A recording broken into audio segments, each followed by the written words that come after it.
السلفية هم من كانوا على مذهب السلف الصالح من الصحابة والتابعين.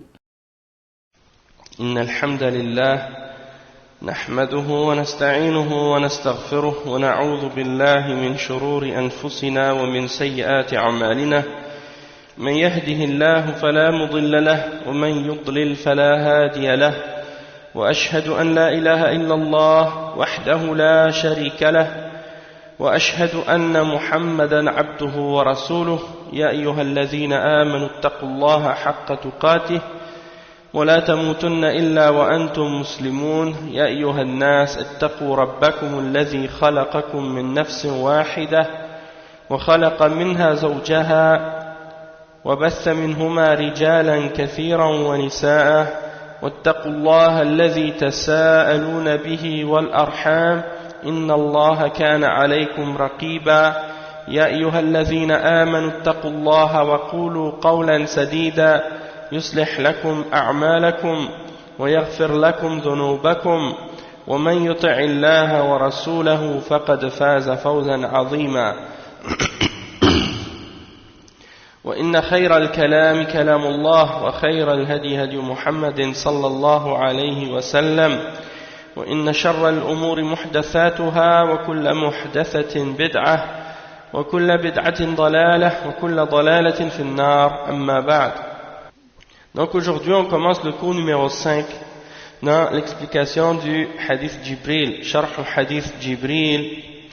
Et donc on explique maintenant aujourd'hui le pilier numéro 4 de l'islam qui est al-iman bil rusul, la foi en les messagers. Ça c'est le quatrième pilier de la foi. Donc le cheikh Mohammed ibn Uthaymin il dit al-iman bil rusul ahadu arkan al-iman as-sittah والرسل ينقسمون إلى قسمين رسل من البشر ورسل من الملائكة. قال تعالى إنه لقول رسول كريم ذي قوة عند ذي العرش مكين. والمراد بالرسول هنا جبريل رسول ملكي. قال تعالى إنه لقول رسول كريم وما هو بقول شاعر والمراد به محمد صلى الله عليه وسلم وهو رسول بشري ولكن المراد بقولنا الإيمان بالله وملائكته وكتبه ورسله المراد بالرسل هنا البشر لأن الرسول الملكي داخل في قولنا Donc le cheikh il commence son explication au sujet des piliers de la foi et en particulier de la foi en les messagers aujourd'hui en disant que la foi en les messagers c'est un des 6 piliers de la foi et que les messagers d'Allah se divisent en deux catégories. Il y a les messagers qui sont les messagers hommes et il y a les messagers anges. Et donc il y a des messagers d'Allah qui sont parmi les anges comme Jibril par exemple, et il y a les messagers parmi les êtres humains qui sont envoyés pour transmettre le message d'Allah subhanahu wa ta'ala, comme par exemple on connaît le prophète Muhammad sallallahu alayhi wa sallam et le messager Isa alayhi salam et Moussa et Ibrahim et d'autres également parmi les messagers que Allah subhanahu wa ta'ala a envoyés. Donc ça c'est des exemples des messagers d'Allah. Ensuite le cheikh il mentionne pour prouver ce point là les paroles qui sont mentionnées dans le Coran dans Surat At-Takwir, le verset 19 et 20. Allah subhanahu wa ta'ala dit dans ces deux versets là ceci, le Coran est la parole d'un noble messager, l'ange Gabriel, doué d'une très grande force et ayant un rang élevé auprès du maître du trône. Donc ça c'est un verset dans lequel on voit que Allah subhanahu wa ta'ala désigne Jibril en le nommant un messager. Et on voit également cette parole-là dans Surat Haqqa, وَإِنَّهُ لَقَوْلُ رَسُولٍ كَرِيمٍ, et c'est une parole d'un messager noble, un noble messager, et ce n'est pas la parole d'un poète. Donc ça c'est les versets 40 et 41 dans Surat Al-Haqqa. Et qu'est-ce qu'on veut dire ici? C'est le prophète Mohammed sallallahu alayhi wa sallam, et c'est lui qui est un messager homme qui est envoyé. Et donc quand on dit qu'on doit croire en Allah, en ses anges, en ses livres, en ses messagers, qu'est-ce qu'on veut dire par les messagers? On veut dire en particulier les messagers hommes, parce que les anges ont été déjà inclus dans la foi en les anges. On n'a pas besoin donc de répéter ça, puisque quand on dit la foi en les anges, ça inclut ou ça implique déjà la foi en les messagers parmi les anges. Toutefois, quand on dit la foi en les messagers en particulier, ça veut dire c'est ceux qui sont parmi les êtres humains seulement, et non les anges. D'accord? Quand on parle de la foi en les messagers, on parle de la foi en les messagers parmi les êtres humains seulement. Ensuite, le cheikh dit والرسول البشري تعرفه عند جمهور أهل العلم أنه أوحي إليه بشرع وأمر بتبليغه وأول الرسل نوح عليه الصلاة والسلام وآخرهم محمد صلى الله عليه وسلم لقوله تعالى إنا أوحينا إليك كما أوحينا إلى نوح والنبيين من بعده والدليل على أن محمدا خاتمهم قوله تعالى ما كان محمد آباء أحد من رجالكم ولكن رسول الله وخاتم النبيين فإن قلت هل آدم رسول أم لا فالجواب أنه ليس برسول ولكنه نبي كما جاء في الحديث الذي أخرجه ابن حبان في صحيحه أن النبي صلى الله عليه وسلم سئل عن آدم النبي هو؟ قال نعم نبي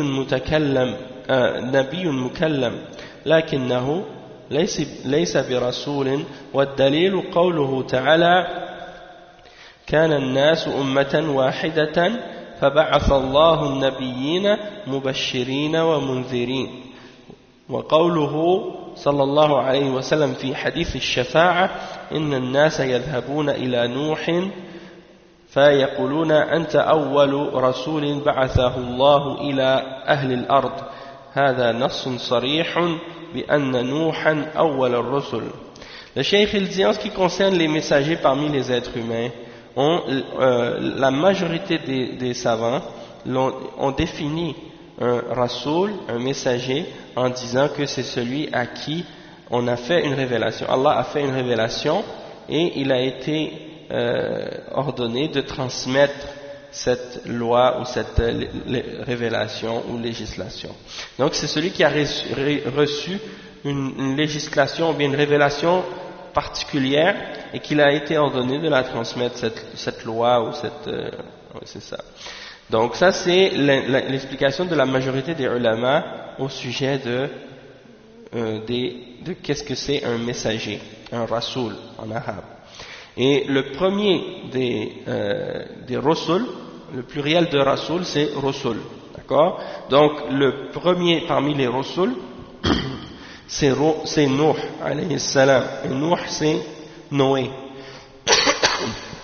Tandis que le dernier parmi les rasul, parmi les messagers, c'est le prophète Muhammad sallallahu alayhi wa sallam, le messager Muhammad sallallahu alayhi wa sallam. Et Allah subhanahu wa ta'ala il dit inna awhayna ilayka kama awhayna ila nuhin wa nabiyyina min ba'di. Allah subhanahu wa ta'ala il dit dans le verset 40 dans Surat Al-Ahzab, nous t'avons certes donné une révélation à toi comme on avait donné une révélation ou comme on avait révélé à d'autres avant toi parmi les prophètes comme Nuh et ceux qui sont venus après lui. Et la preuve que Muhammad sallallahu alayhi wa sallam est le dernier prophète, c'est dans le verset 40 dans Surat Al-Ahzab également. C'est le même verset mais c'est à la fin. Et c'est le verset c'est le début du verset. نعم ما كان محمد أبا أحد من رجالكم ولكن رسول الله وخاتم النبيين. C'est bizarre parce qu'ils ont marqué les deux versets qu'ils ont cités, ils ont marqué le même numéro de verset, alors que c'est pas le même verset. Des fois dans les livres comme ça, il y a des erreurs d'imprimerie. Ils marquent les mauvais versets pour les sourates, il y en a qui sont mentionnés. Donc il faut toujours vérifier parfois les indications. Toutefois, donc le premier verset, Inna awhayna ilayka kama awhayna ila Nuhin wan nabiyina min ba'dih, celui-là c'est pas surat al-Ahzab, le verset 40, c'est ailleurs dans le Coran. Tandis que le verset qui parle du fait que le dernier des messagers, c'est le prophète Muhammad sallallahu alayhi wa sallam, le dernier prophète, c'est lui qui est venu sceller la prophétie, eh ben, à ce sujet-là, c'est le verset 40 dans Surat Al-Ahzab. Ce verset, ça dit que le prophète, que Muhammad sallallahu alayhi wa sallam n'est pas le père d'aucun d'entre vos hommes. Toutefois, il est le messager d'Allah et le dernier des prophètes, celui qui vient sceller la prophétie. Donc ça, c'est à propos de ce verset. Et ça, c'est la preuve que le prophète Muhammad sallallahu alayhi wa sallam est le dernier des messagers et le dernier des prophètes. Donc le cheikh, il explique, il dit, et est-ce que Adam était un messager ou non? Le premier homme, Adam, est-ce qu'il était un messager ou non? Et le cheikh, il répond, il dit la réponse à cette question, c'est qu'il n'était pas un messager, mais il était un prophète, parce qu'il y a une différence entre le messager et le prophète. Et le cheikh dit, comme c'est mentionné dans un hadith qui est rapporté par Ibn Hibban dans son Sahih, que le prophète Muhammad sallallahu alayhi wa sallam a été questionné au sujet de Adam, est-ce qu'il est un prophète? Et le prophète sallallahu alayhi wa sallam a répondu, oui, il est un prophète à qui Allah subhanahu wa ta'ala a parlé, mais il n'est pas un messager. Et la preuve qu'il n'est pas un messager, c'est le verset 213 dans Surat Al-Baqarah. Allah subhanahu wa ta'ala, il dit dans ce verset-là, كان الناس أمة واحدة فبعث الله النبيين مبشرين ومنذرين. Les hommes ne formaient qu'une seule communauté. Alors Allah subhanahu wa ta'ala a fait susciter a fait venir des prophètes comme annonciateurs de bonnes nouvelles et avertisseurs du châtiment. Donc ça, c'est un verset qui est mentionné. Et après, le cheikh dit wa qawluhu sallallahu alayhi wa sallam, également il y a la preuve dans le hadith du prophète sallallahu alayhi wa sallam, le hadith à propos de Ash-Shafa'a, c'est-à-dire le hadith au sujet de l'intercession qu'il va y avoir au jour de la résurrection. Cette intercession au jour de la résurrection, c'est pour dire que les hommes, ils vont se diriger vers les différents messagers qui ont été envoyés aux hommes. Et ils vont demander à Allah subhanahu wa ta'ala d'intercéder en leur faveur. Et qu'est-ce qui va arriver? C'est que ils vont demander aux messagers d'intercéder en leur faveur, et chacun des messagers va, bien entendu, donner ou envoyer les gens, ou diriger les gens vers un autre, en disant qu'eux, ils ne sont pas aptes à le faire, jusqu'à ce que ça termine au prophète Muhammad sallallahu alayhi wa sallam. Mais dans ce hadith-là, il y a la preuve, justement, que le premier des messagers, c'est Nuh alayhi salam, puisque dans le hadith, ça dit, le prophète sallallahu alayhi wa sallam dit, les gens vont aller à Nuh, et ils vont lui dire, tu es le premier messager que Allah a envoyé aux gens de la terre. Et donc ça, c'est un texte qui est clair au sujet que Nuh est le premier des messagers. Ça, c'est clair à ce sujet-là. Donc, pour dire que la différence entre le prophète et le messager, comme on a dit, c'est que le prophète, il reçoit une révélation, tandis que le messager, il reçoit une révélation et une loi, tandis qu'il n'est pas ordonné nécessairement de la transmettre de la même façon que le messager. D'accord? Donc ça, c'est important de comprendre. Et le cheikh, il explique ici, il dit كيف نؤمن بالرسل, comment devons-nous croire aux messagers? Al-Imanu bir-Rusul, ah oui, juste en passant, c'est que tous les prophètes ne sont pas des messagers, mais tous les messagers sont des prophètes. Donc, ça c'est très important de le comprendre. Ensuite, le cheikh il dit كيف نؤمن بالرسل الإيمان بالرسل أن نؤمن بأسماء من علمنا اسمه منهم وأن نؤمن بكل خبر أخبروا به وأن نؤمن بأنهم صادقون فيما قالوه من الرسالة أما من لم نعرف اسمه منهم فنؤمن به إجمالا فإننا لم نعرف أسماء جميع الرسل لقوله تعالى منهم من قصصنا عليك ومنهم من لم نقصص عليك. Donc le cheikh il dit comment devons-nous croire aux messagers? Nous devons croire en les messagers qui sont mentionnés par leur nom, les messagers dont on a mentionné leur nom. On doit croire en eux en particulier avec les noms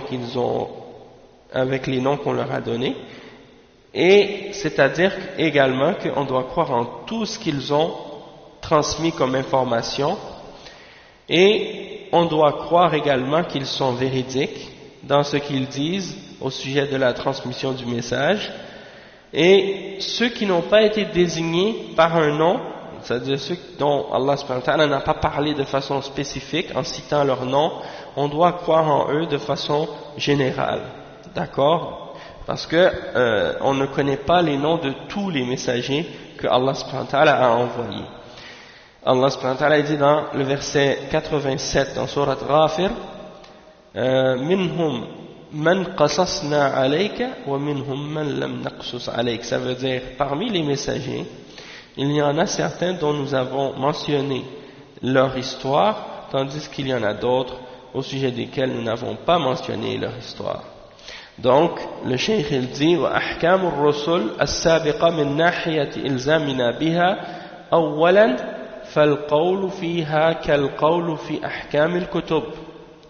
Le cheikh il dit en ce qui concerne la question des messagers qui ont précédé le prophète Muhammad sallallahu alayhi wa sallam, sur le point de vue ou sur la question au sujet de est-ce qu'on doit ou est-ce qu'on est obligé de les suivre ou non, donc à ce sujet-là on dit la même chose que ce qui a été dit au sujet des livres, hein?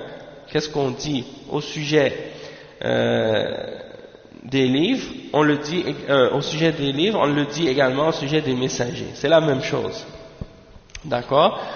Et donc le prophète Muhammad sallallahu alayhi wa sallam, c'est le dernier des prophètes, et sa révélation, le message qu'il a reçu, c'est le même message fondamental que les autres messagers, c'est-à-dire la ilaha illallah, ça c'est toujours le même message de base. Toutefois, les lois et les règles qui sont révélées à chaque prophète, à chaque messager, sont des lois qui sont spécifiques à leur époque, et tandis que le prophète sallallahu alayhi wa sallam, lui, sa révélation, elle est générale pour jusqu'à la fin des temps et pour tous les peuples, d'accord? Et en même temps, elle vient abroger tout ce qui a été révélé auparavant, hein, et elle a le dessus sur tout ce qui a été révélé auparavant. Donc, ça c'est en général au sujet de la question de la foi en les messagers. Le cheikh dit فإن قال قائل كيف نجمع بين كون محمد صلى الله عليه وسلم خاتم النبيين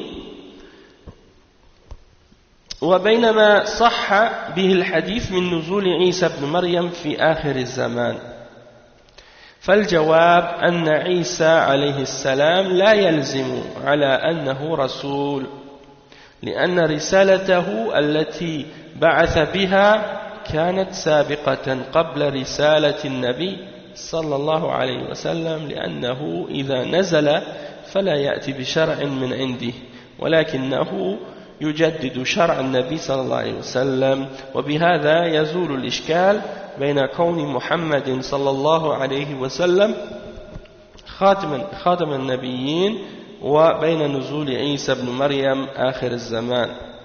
Donc le cheikh il dit, si on dit, hein, si quelqu'un dit comment on peut réunir ces deux choses du fait qu'on dit que le prophète Mohammed sallallahu alayhi wa sallam est le dernier des messagers et qui vient terminer la prophétie, et entre le fait qu'il y a un hadith qui est authentique qui mentionne que à la fin des temps il y aura Isa, le fils de Marie, Jésus, qui va descendre à la fin des temps. Donc comment on peut réunir ces deux faits qui en apparence sont contradictoires? C'est-à-dire que puisque Isa va revenir à la fin des temps, est-ce que ça ne voudrait pas dire en même temps que le prophète Mohammed sallallahu alayhi wa sallam n'est pas réellement le dernier des messagers, puisqu'il y a Isa qui va revenir à la fin des temps? Et le cheikh il répond à ce sujet-là en disant que non, c'est pas une contradiction, parce qu'en réalité, lorsque Isa alayhi salam va revenir, il ne va pas descendre avec quelque chose de nouveau. En fait, il ne va même pas redescendre comme un messager cette fois-ci. Il n'aura pas un nouveau message ou une nouvelle révélation à transmettre. Il va uniquement venir et suivre l'exemple ou suivre la sunna du prophète Mohammed sallallahu alayhi wa sallam et la sharia qui a été transmise par le prophète Mohammed sallallahu alayhi wa sallam, parce qu'il n'amène pas une nouvelle sharia et il vient en réalité uniquement renouveler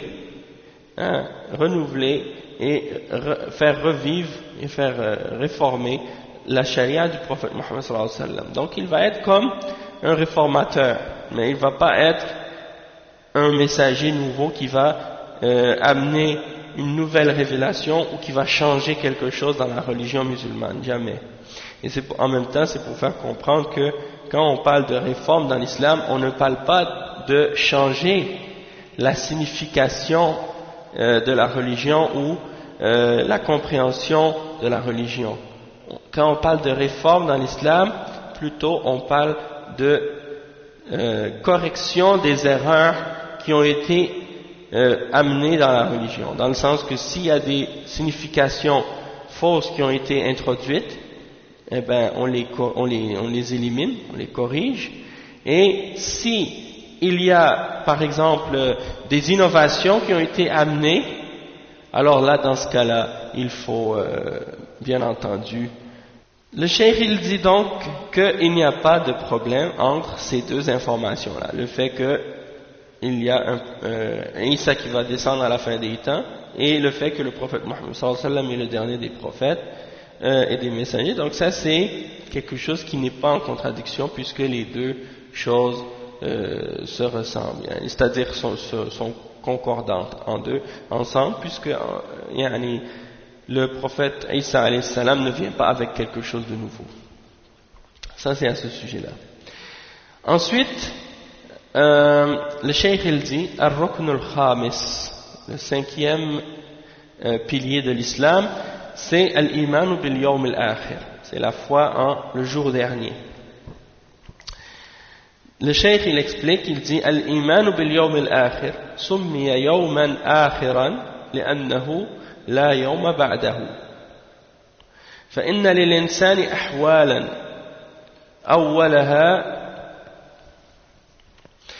أولها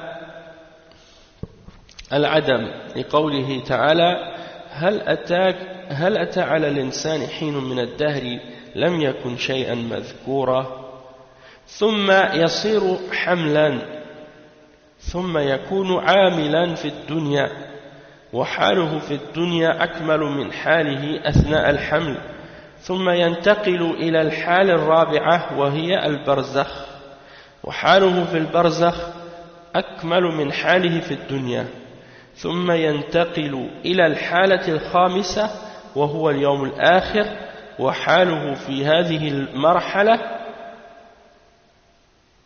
أكمل المراحل السابقة. Le cheikh explique que on appelle la foi en al-Yawm al-Akhir, on appelle al-Yawm al-Akhir, la foi en le jour dernier. On l'appelle le jour dernier, pourquoi? Parce que c'est le dernier jour. C'est-à-dire, après ce jour-là, il n'y en aura pas d'autre. Ce sera le dernier jour de l'existence de ce monde. Et le cheikh il dit donc, que l'être humain passe à travers plusieurs états. Hein. Il passe à travers plusieurs états. Premièrement, il est dans le néant, il n'existe pas.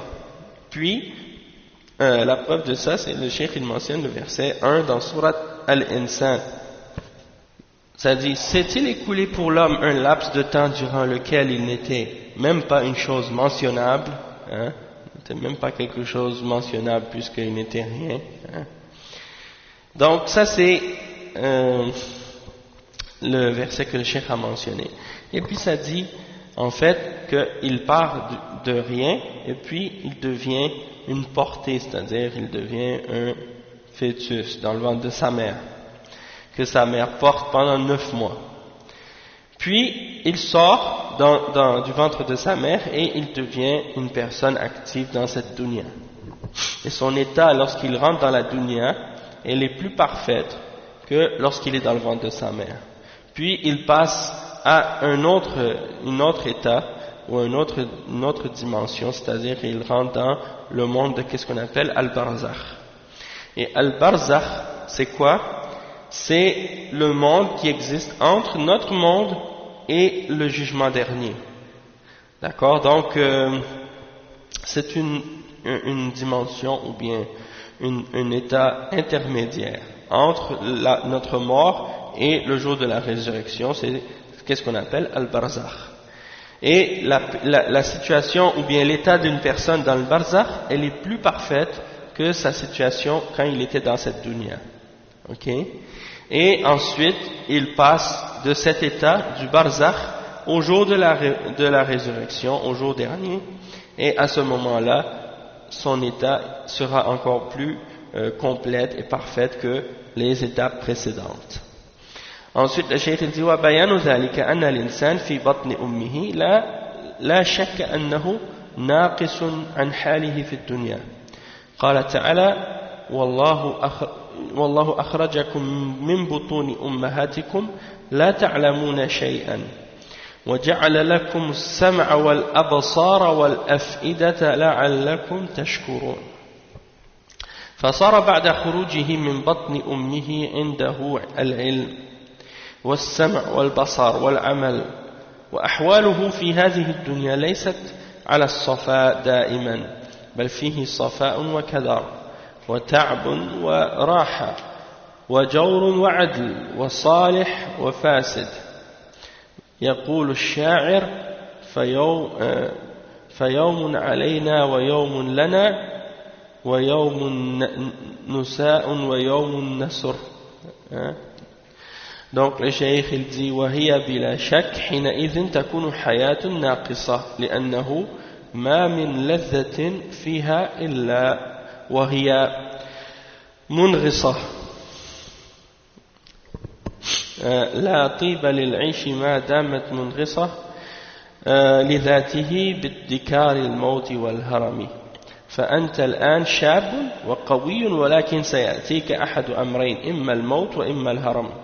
فحياة الإنسان منغصة ولهذا سميت الدنيا وهي من الدناءة من الدنو أيضا، وهو دنيئة بالنسبة للآخرة وهي أيضا دنية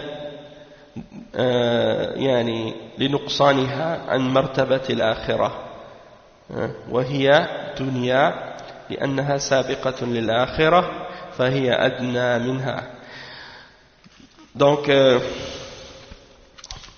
le cheikh il explique en réalité ici que l'être humain, il n'y a pas de doute qu'il est plus complet lorsqu'il est dans ce monde que lorsqu'il est dans le ventre de sa mère, puisque Allah subhanahu wa ta'ala dit dans le verset 78 dans Surat Al-Nahl que Allah subhanahu wa ta'ala vous fait sortir du ventre de vos mères, vous ne savez rien, hein, il vous fait sortir du ventre de vos mères, lorsque vous sortez vous ne savez rien du tout, hein, on est ignorant quand on sort du ventre de nos parents, en particulier bien entendu de nos mères, puis il nous donne par la suite l'ouïe, la vue et le cœur pour qu'on puisse être reconnaissant, d'accord. Et donc une fois qu'on est sorti du ventre de nos mères, on a reçu la science, on reçoit la science, on reçoit la vue, on reçoit les actions qu'on fait, bien entendu on fait des actions, puis donc ça c'est un état qui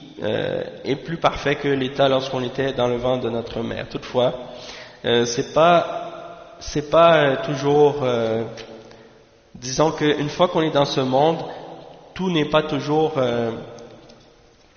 comme on le voudrait, bien entendu, ou tout n'est pas toujours constant. Hein. Il y a des différences d'état ou de situation entre nous. Parfois, dans le sens que parfois ça va bien, parfois ça va mal. Parfois on est fatigué, parfois on est en forme, hein, on est reposé. Parfois on a de l'injustice, parfois on a de la justice. Parfois on a du bien, parfois on fait du bien, parfois on fait du mal. Donc c'est pour dire qu'il y a, comme le cheikh il mentionne une parole dans un poème qui dit, il y a des fois un jour qui est pour nous et un jour qui est contre nous. Et un jour on est triste et un jour on est heureux. Donc c'est pour dire que tout ce qui se passe dans cette dunya, c'est pas toujours comme on le souhaiterait et c'est pas toujours dans le bien. Donc c'est pour expliquer en même temps que il y a différents états dans cette dunya. Et il n'y a pas de doute donc que cette vie, elle est pas parfaite. C'est ça ce que le cheikh essaie de montrer. C'est pour dire qu'il n'y a pas un plaisir, hein, excepté que dedans il y a quelque chose qui nous déplaît aussi. Okay? Et il mentionne un point à ce sujet-là. Donc c'est pour dire qu'il y a dans cette vie différents états, comme par exemple il y a des plaisirs, puis il y a des peines également, puis il y a des choses qui sont dures. Et il y a la mort et il y a la vieillesse, donc c'est pour dire que cette vie-là, elle n'est pas parfaite. Elle n'est pas complète, disons. Donc aujourd'hui, peut-être que tu es jeune, tu es fort, mais il y a un moment qui va arriver où tu vas devenir plus faible et tu vas devenir plus vieux. Donc c'est pour indiquer en réalité que cette vie d'ici-bas, c'est pas un but en soi. La vie qu'on vit dans cette vie actuellement, elle n'est pas parfaite et c'est pas un but en soi. Il y a quelque chose ça nous indique qu'il doit y avoir quelque chose d'autre également. Et on appelle la dunya, la vie dans la dunya, on l'appelle dunya, et ça vient de ad-dana'a. Ad-dana'a, ça veut dire quelque chose qui est bas, hein, quelque chose c'est pas quelque chose de respecté, de élevé, de bien. C'est quelque chose qui est bas. Donc c'est aussi bas que le mot dunya qu'on dit quand quelque chose qui est dunya, ça veut dire qui est en dessous de quelque chose. Hein. Donc par rapport à l'akhira, il n'y a pas de doute que cette vie d'ici-bas, elle est en dessous, hein, elle est plus basse. Hein. Et aussi de ad-dunu, ça veut dire d'être rapproché. Hein. Et par rapport donc à l'au-delà, elle est plus basse. Et donc le cheikh explique du fait que pour montrer qu'elle a moins de valeur, c'est ça que ça veut dire. Que la vie d'ici-bas, elle a moins de valeur que la vie par rapport à la vie après la mort. Et du fait aussi qu'elle est proche parce qu'elle nous mène à la vie de l'au-delà.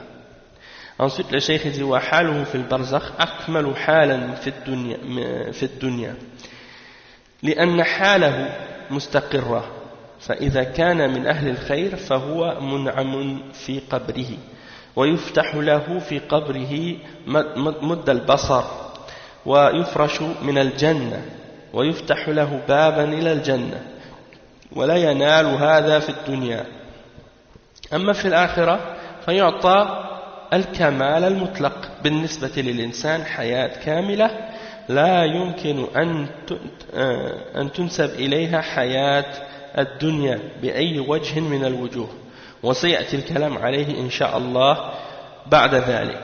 Donc le cheikh il dit, et l'état d'une personne lorsqu'il va être dans le barzakh, c'est encore plus complet et plus parfait que l'état par rapport à qu'est-ce qu'on vit dans cette dunya, dans le sens que c'est quelque chose qui est stable et fixe, que quelqu'un va être dans sa tombe selon ce qu'il a mériter, il va être soit que sa tombe va être élargie pour lui de la longueur de l'horizon, hein, la longueur de jusqu'où sa vue est capable de voir, et il va être tapissé, sa tombe va être tapissée de qu'est-ce qui tapisse le paradis, et également on va lui ouvrir une porte vers le paradis, puis il va regarder qu'est-ce qui se passe dedans.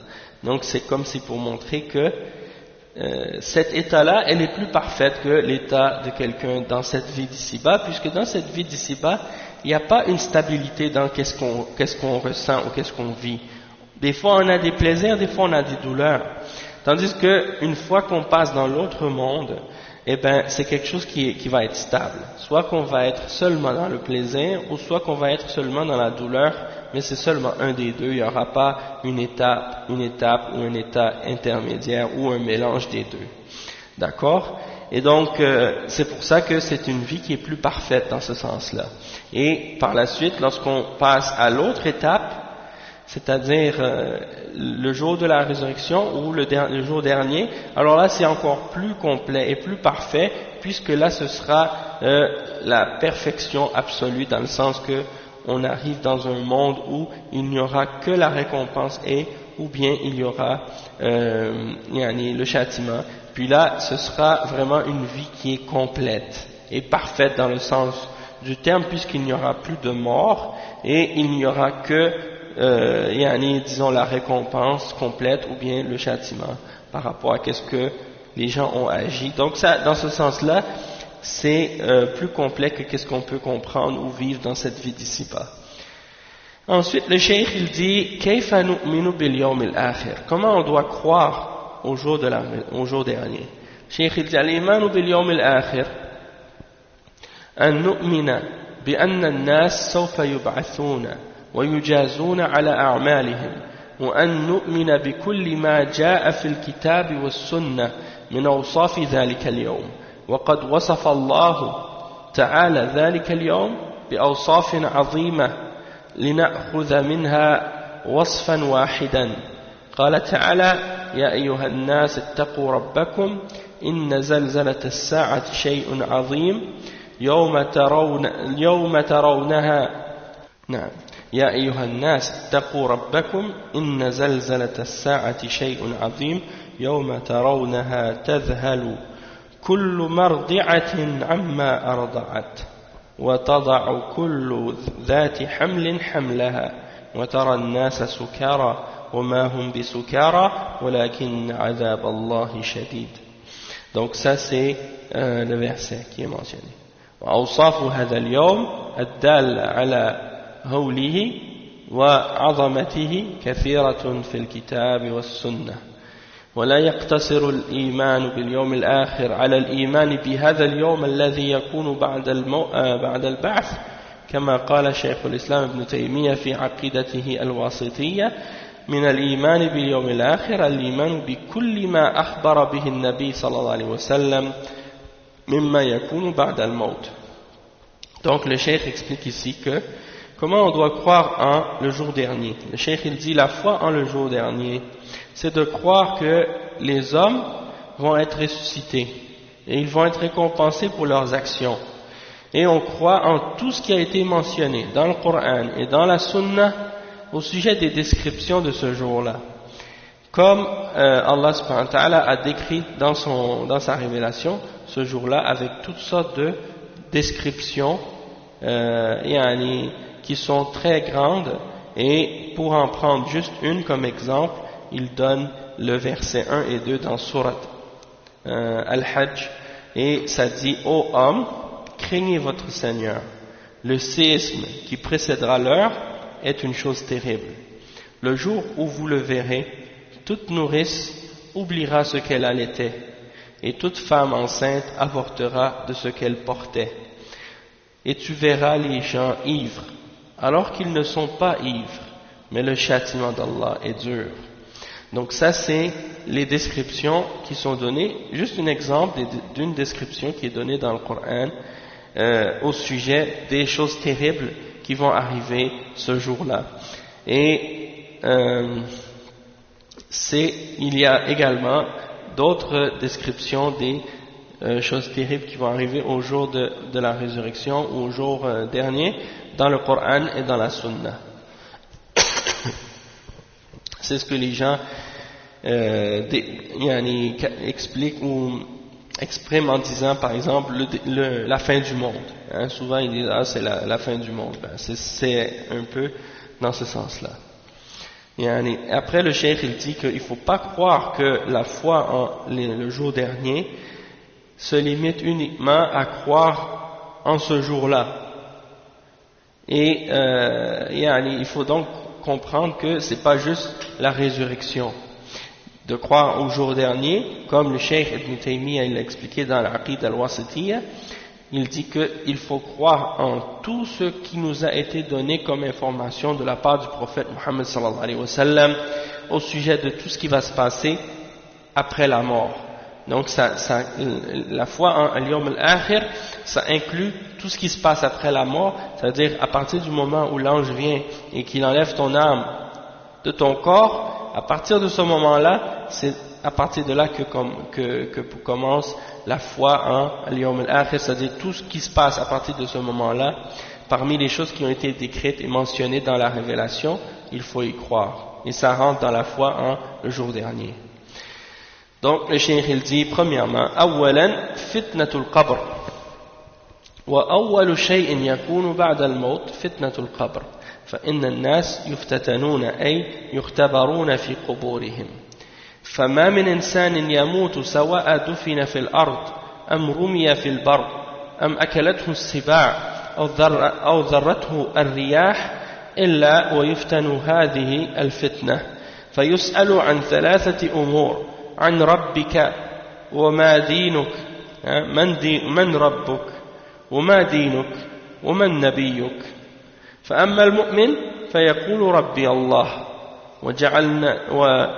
وجعلنا الله منهم وديني الإسلام ونبي محمد صلى الله عليه وسلم فينادي مناد من السماء أن صدق عبدي فحينئذ يفسح له في قبره مد البصر ويفرش له فراش من الجنة ويفتح له باب إلى الجنة فيأتيه من روحها ونعيمها وهذه الحال بلا شك أكمل من حال الدنيا أما الكافر أما إذا كان كافرا أو منافقا فإنه إذا سئل من ربك وما دينك ومن نبيك فيقول ها لا أدري سمعت الناس يقولون شيئا فقلته.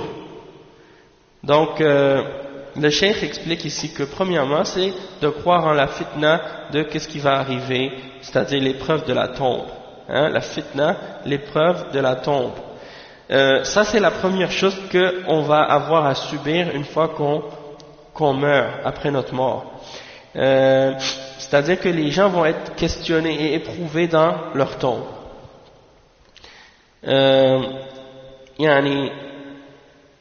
Et toute personne qui meurt, peu importe comment il meurt, et peu importe qu'il soit enterré dans la terre ou jeté quelque part sur la comment je pourrais dire, si quelqu'un est enterré dans la terre, ou bien qu'on le jette quelque part à la surface de la terre comme ça sans l'enterrer, ou bien qu'il se fasse manger par des bêtes féroces, ou bien qu'il a été éparpillé par le vent, par exemple s'il a été brûlé dans un feu par exemple, hein, peu importe, en fait qu'est-ce que le cheikh il explique ici, c'est que peu importe comment il meurt et comment qu'il soit enterré ou non, il va passer cette épreuve de la tombe. Dans ce sens, c'est dans ce sens-là que le cheikh explique. Parce qu'il y a des gens qui pourraient s'imaginer, mais qu'est-ce qui arrive si quelqu'un n'est pas mort dans sa tombe? Est-ce qu'il va lui aussi avoir le châtiment de la tombe? Bien sûr qu'il aura le châtiment de la tombe, même si, comme le cheikh explique, même si il est mangé par des bêtes féroces, ou même si le vent l'emporte, s'il est brûlé ou s'il est jeté quelque part comme ça dans l'eau, dans la mer ou sur la terre, il va être éprouvé et il va avoir cette épreuve de la tombe quand même. Et c'est quoi cette épreuve? C'est basé sur 3 questions. On va poser à chaque être humain qui meurt, on lui pose la question: qui est ton Seigneur? Quelle est ta religion? Et qui est ton prophète? Ça, c'est les 3 questions. Et le cheikh, il dit, en ce qui concerne le croyant, il va dire, et que Allah fasse que nous soyons parmi ceux-là, parmi les croyants.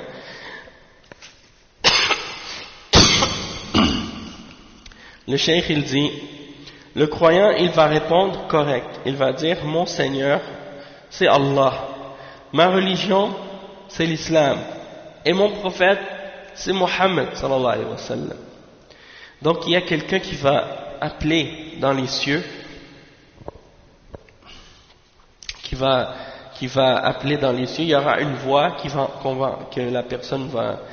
que les anges vont entendre, et tout le monde, la personne concernée va entendre, et ça va dire, mon serviteur a dit vrai, mon serviteur a dit la vérité. Alors à ce moment-là, on va lui ouvrir sa tombe, c'est-à-dire sa tombe va être élargie une distance de la portée de son regard, et on va lui tapisser sa tombe avec un des tapis du paradis. C'est-à-dire on va lui donner, sa tombe va être recouverte d'un tapis comme ce qui recouvre le paradis. Et yuftahu lahu bab ila al-jannah, et il aura une fenêtre ou une porte par laquelle il va pouvoir regarder le paradis. Mais bien entendu, il ne pourra pas rentrer, mais il pourra quand même voir. Et il pourra sentir de son odeur et de ses délices. Donc il va pouvoir sentir quand même et voir, mais il ne pourra pas rentrer encore. Donc ça, c'est un état qui est bien entendu plus parfait que l'état de quelqu'un qui est dans cette vie d'ici-bas. Ensuite le cheikh il dit amma idha kana kafiran, donc par contre s'il était mécréant ou s'il était hypocrite, alors lorsqu'il sera questionné, qui est ton Seigneur, quelle est ta religion et qui est ton prophète, il ne va pas répondre comme il faut. Il va répondre la adri, il va dire je sais pas. Il va crier comme ça, il va dire je sais pas. J'ai entendu les gens qui disaient quelque chose et j'ai dit la même chose. C'est-à-dire j'ai répété la même chose que tout le monde. C'est-à-dire il n'a pas basé sa foi sur une vraie foi et sincère et sur une vraie compréhension. Il n'a fait que suivre qu'est-ce que les autres faisaient et répéter ce que les gens disaient. Et donc ça c'est un exemple aussi par rapport aux gens qui pratiquent l'islam juste d'une façon culturelle, et qui disent bon, moi je suis musulman parce que mes parents sont musulmans et mes ancêtres sont musulmans depuis des siècles, et donc à cause de ça moi aussi je suis musulman. Et ça c'est bien entendu incorrect. Il ne faut pas que quelqu'un suive l'islam de cette façon-là. Il faut que quelqu'un suive l'islam avec conviction et avec foi. Et s'il a des doutes au sujet de l'islam, il doit chercher à corriger, à éliminer ces doutes-là. C'est pas quelqu'un, il a des doutes, et puis il continue à douter, puis il ne cherche pas à enlever ses doutes. Il doit chercher à connaître la vérité et à suivre cette vérité-là. Et il doit savoir en même temps, juste en passant au sujet de ceux qui font partie de cette catégorie-là, c'est-à-dire des gens qui ont des doutes, en particulier ceux qui ne connaissent pas l'arabe ou qui ne connaissent pas le bon manhaj, que il faut savoir une chose très importante, c'est que si quelqu'un a des doutes ou il a des questions dont il ne connaît pas la réponse dans l'islam, il doit demander à des savants de l'islam pour clarifier pour lui les questions au sujet desquelles il a des doutes. Et c'est certain qu'il va trouver la réponse, parce qu'il y a sûrement, quelque part c'est certain dans un livre ou un des ulama qui a répondu à ce doute-là ou à cette question-là. Hein? En général, c'est ça. Souvent, qu'est-ce qui se passe, c'est que les gens n'ont pas accès à la science, n'ont pas accès aux savants, et ils ont des doutes, et ils pensent qu'il n'y a pas de réponse à leurs doutes, et donc parfois ils tombent dans l'égarement à cause de ça. Donc il faut savoir une chose, c'est que cette réponse, elle existe, même si lui-même il ne la connaît pas. Et il y a aussi un autre point important, c'est que si quelqu'un, par exemple, il est né musulman, peut-être qu'il est né dans une famille musulmane où on pratique des formes d'innovation et des choses qui sont contraires à l'islam et au Coran et à la Sunna. Et il ne sait pas qu'il fait partie de cette secte. Comme par exemple, il y a des gens qui grandissent dans des familles soufis ou dans des familles de soufistes, hein, ou bien qui grandissent dans des familles des gens qui pratiquent un islam traditionnel, culturel, mais avec des convictions qui ne sont pas basées sur la révélation. Ils sont basés sur toutes sortes de superstitions, des racontages, qu'est-ce que les gens disent, hein. C'est pas basé sur une science. Ou bien parfois il y en a qui naissent dans des familles de Shia, hein, ou des familles qui ont d'autres tendances, qui sont des voies d'égarement parmi des groupes musulmans. Donc pour des gens qui grandissent dans des environnements de ce genre et dans des contextes comme ça, eh ben c'est obligatoire pour eux de faire la recherche et de chercher à comprendre et à connaître la Sunna. Et c'est important de lire le Coran et de lire les hadiths aussi pour avoir une bonne compréhension de l'islam, d'accord? Et de retourner aux ulama de Ahl Sunnah wal Jama'a. Parce que si quelqu'un il est dans un groupe de bid'a où il fait partie d'une famille qui est sur une secte ou un groupe d'égarement, comme par exemple si quelqu'un grandissait dans la secte des Qadianiyya par exemple, hein, et des Ahmadiyya, ce qu'on appelle Ahmadiyya, eh ben ces gens-là ils croient à un autre prophète après Mohammed sallallahu alayhi wa sallam et des choses de ce genre. Donc s'il a grandi dans cette secte, il s'imagine qu'il est sur l'islam et donc il pense qu'il est sur la vérité. Et il va trouver des choses contradictoires et des choses fausses dans ce groupe-là, et il va penser que c'est l'islam, alors par la suite il va avoir des doutes, et en réalité il n'a pas d'excuse d'avoir des doutes, puisque qu'est-ce qu'il suit, c'est pas l'islam, c'est plutôt une déformation de l'islam. Donc ce genre de personnes, ils doivent vraiment faire preuve de sincérité pour trouver la vérité. Même chose pour ceux qui sont nés dans le christianisme ou le judaïsme ou d'autres croyances ou des religions de shirk ou d'autres formes de mécréance, eh bien ceux-là aussi doivent faire preuve de sincérité et ils doivent chercher pour trouver les réponses à leurs questions et trouver la vérité. C'est pas, Allah subhanahu wa ta'ala, il nous a mis des fois dans différents contextes justement pour faire en sorte que, pour montrer notre sincérité et pour montrer à quel point on veut vraiment être sur ce qui est vrai. Parce que le fait que nous, par exemple, certains d'entre les musulmans soient nés dans des familles musulmanes, ça ne veut pas dire qu'ils vont être garantis d'aller au paradis. Il n'y a personne qui peut être certain d'aller au paradis, excepté s'il a une confirmation de ça par la révélation. Hein. Donc, en dehors de ceux que le prophète sallallahu alayhi wa sallam a mentionnés, parmi ceux qui sont promis au paradis, personne ne peut dire qu'il est au paradis avec certitude. Et donc, c'est pour ça que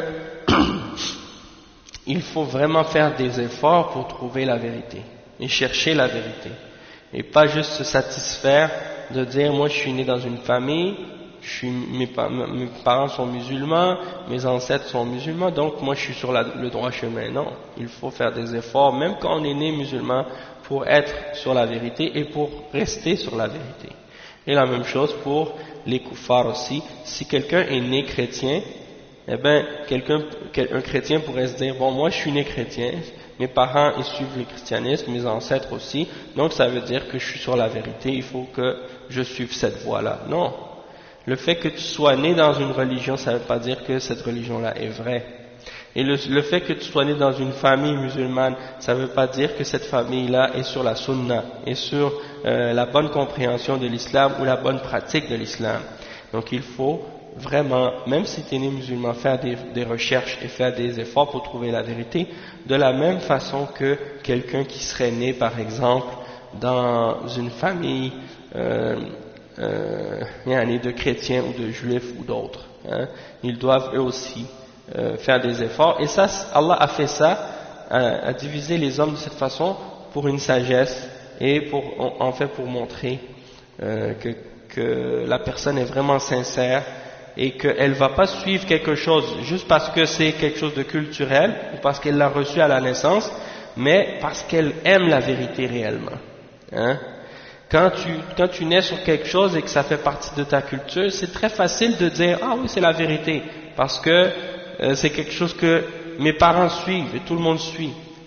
Mais de le suivre parce que tu vois quelque chose qui vient d'une autre culture ou d'un autre pays ou d'une autre langue, et toi tu fais des efforts pour le connaître et pour le comprendre et pour le savoir et pour comprendre le message qui est derrière, et tu vois que c'est la vérité et tu l'acceptes, eh ben ça montre que qu'est-ce qui est important pour toi, ce n'est pas seulement par rapport à ton attachement culturel ou ton attachement par rapport à tes origines, non, c'est un attachement par rapport à la vérité. Et c'est pour ça que ceux, par exemple, qui font la da'wah des fois en Haïti ou bien dans des pays africains ou dans des pays des Antilles aux États-Unis, souvent ils font la da'wah à des frères, par exemple, des noirs américains ou autres, et ils mettent beaucoup d'importance ou d'emphase sur le fait que les esclaves étaient, par exemple, en Afrique, ils étaient des musulmans, et donc ça veut dire que les Haïtiens ou les Africains américains devraient être des musulmans eux aussi. Toutefois, il est important de comprendre justement à ce sujet-là que c'est pas parce que nos ancêtres étaient musulmans nécessairement c'est pas suffisant comme argument pour justifier que quelqu'un doit être musulman. Bien entendu, nos premiers parents sont musulmans. Adam était un musulman et tous les prophètes étaient des musulmans. Ça, c'est un argument pour dire que tout le monde devrait être musulman. Mais le fait de dire que mon grand-père ou ma grand-mère ou mes ancêtres étaient musulmans ou non, c'est pas une preuve en soi. La preuve, elle est ailleurs. La preuve, c'est que tous les messagers d'Allah ont enseigné le tawhid. Ils étaient tous sur la ilaha illallah et il n'y a pas d'autre religion qui a été envoyée par Allah subhanahu wa ta'ala excepté celle-là, et ça c'est un exemple d'argument qui est valable. Mais le fait de dire je suis quelque chose juste parce que c'est mes parents qui l'ont suivi, ça c'est pas suffisant. Et c'est comme Allah subhanahu wa ta'ala, il blâmait les mushrikines dans le Coran justement à ce sujet-là. Hein? Allah subhanahu wa ta'ala dit dans plusieurs versets, et si tu leur dis suivez ce que Allah subhanahu wa ta'ala a ordonné ainsi que son messager, hein, ils disent non, on va suivre ce que nos ancêtres ont amené, hein. Ils disent inna wajadna aba'ana ala ummatin wa inna ala atharihim muqtadun. Donc ça veut dire on a vu nos parents en train de faire quelque chose et nous on suit leur chemin. Donc la façon dont le mu'min il doit suivre la vérité, c'est par rapport au fait qu'il a compris que c'est la vérité, il a su, hein, et là il a suivi la vérité de cette façon-là par conviction et parce qu'il sait que c'est le haqq. Et donc c'est pas juste parce qu'il a vu les gens ou entendu les gens dire quelque chose puis il l'a répété, parce que c'est ça ce qui va arriver avec les munafiqin. Dans leur tombe, quand ils vont être questionnés, ils vont répondre la adri, je sais pas. J'ai entendu les gens qui disaient quelque chose, je l'ai répété moi aussi. Donc ça c'est un point très important pour nous faire comprendre qu'il faut qu'on ait cette foi-là et que cette foi en la ilaha illallah, elle soit une foi qui est basée sur une conviction et une certitude. Ensuite, aussi, il faut qu'il y ait l'ikhlas, la sincérité. Donc, vous connaissez les conditions de la ilaha illallah, hein, elles sont 7. Hein. Il faut avoir la science, il faut avoir la certitude, il faut avoir la véracité, il faut avoir, il faut avoir l'amour de cette vérité-là. Il faut avoir également, attends, c'est quoi? Al-ilm ou al-qaboul, il faut avoir l'acceptation de cette vérité-là, donc ça fait 6, et il faut avoir al-inqiyad, c'est-à-dire la soumission. Si on n'a pas respecté ces 7 conditions-là, alors le shahada ne va pas avoir une valeur. Et il y a d'autres ulama qui ont même rajouté une 8e, c'est-à-dire de se désavouer du ta'arut. Al-ilm, wal-qaboul, wal-sidq, wal-yaqin, wal-ikhlas, wal-muhabba, wal-muhabba, wal-inqiyad. Et la 8e, al-kufr bit-taghut. Donc ça c'est les conditions de la ilaha illallah.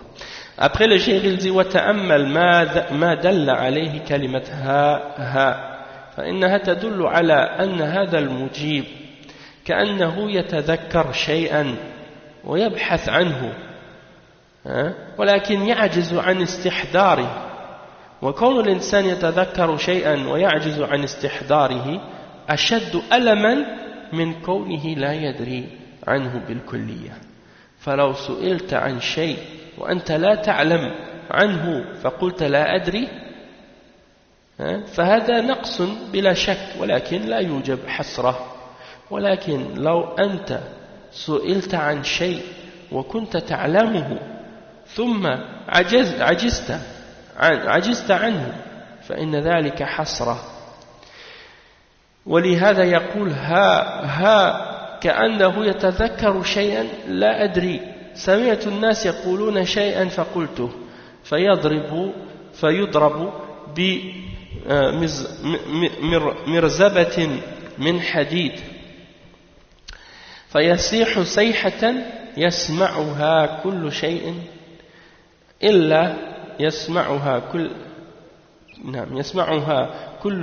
إلا الثقلان الإنس والجن ولو سمعها لسعق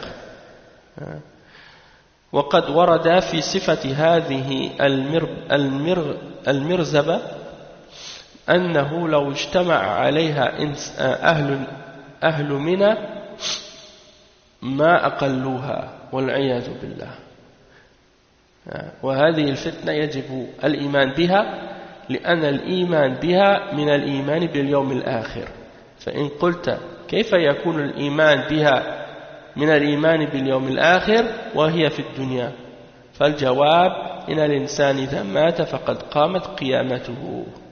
Le cheikh il explique, il dit et méditez bien comme il faut sur ce qu'indiquent les paroles de quand la personne dit ha, qu'est-ce que ça indique? Le cheikh il dit ça indique quoi? Ça indique que la personne qui est en train d'être questionnée et qui répond par ce son-là, c'est comme si il est en train de se rappeler, il essaie de se rappeler de quelque chose, comme s'il n'est pas capable de s'en souvenir. C'est comme s'il était en train d'essayer de dire, comme si oui, je le sais, je connais la réponse, j'ai déjà entendu ça, mais il n'arrive pas à s'en souvenir. Donc il dit, la adri, c'est comme si je sais pas. Et il se force pour essayer de s'en souvenir, mais il n'arrive pas à se rappeler. Donc, le cheikh il dit que ça c'est pour montrer en réalité que la personne qui ne sait pas du tout la réponse, elle dit je sais pas, et puis c'est fini, c'est-à-dire il le sait pas. Tandis que la personne qui le savait, mais qui l'oublie, qui essaie de se rappeler mais il n'est pas capable de se rappeler, ça c'est encore plus de malheur, plus de douleur en lui-même à ce sujet-là, il va se sentir encore plus malheureux et encore plus dans la perdition du fait que il le savait puis il l'a oublié. Il essaie de s'en rappeler mais il n'est pas capable. Donc ça, à cause de ça, ça augmente encore plus sa douleur et son malheur à cause de ça. Et donc il dit comme s'il dit bon, je me souviens de quelque chose mais je ne sais pas, je ne me souviens pas comme il faut, et j'ai entendu les gens dire quelque chose et je répétais la même chose. Et à ce moment-là, il se fait frapper par quelque chose en fer, hein, il se fait frapper par un objet en fer, et lorsqu'il se fait frapper par cette chose, toute la création entend ce cri. Tout dans le monde entend ce cri, excepté les djinns et les êtres humains. Mais si on l'entendait, si on était capable de l'entendre, les êtres humains et les djinns, si on était capable d'entendre ce cri-là, eh bien on serait foudroyé, tellement c'est fort, hein, tellement c'est terrible. Et donc, le cheikh il dit qu'il y a eu la mention justement que les ulama ont mentionné au sujet de cet objet qui va être utilisé pour frapper les gens. Les anges vont les frapper par cette tige, par cet objet. Ils l'ont décrit en disant que même si tous les gens de Mina essayaient de la soulever, ils ne seraient pas capables. Donc c'est pour dire que c'est un objet très, très lourd. Et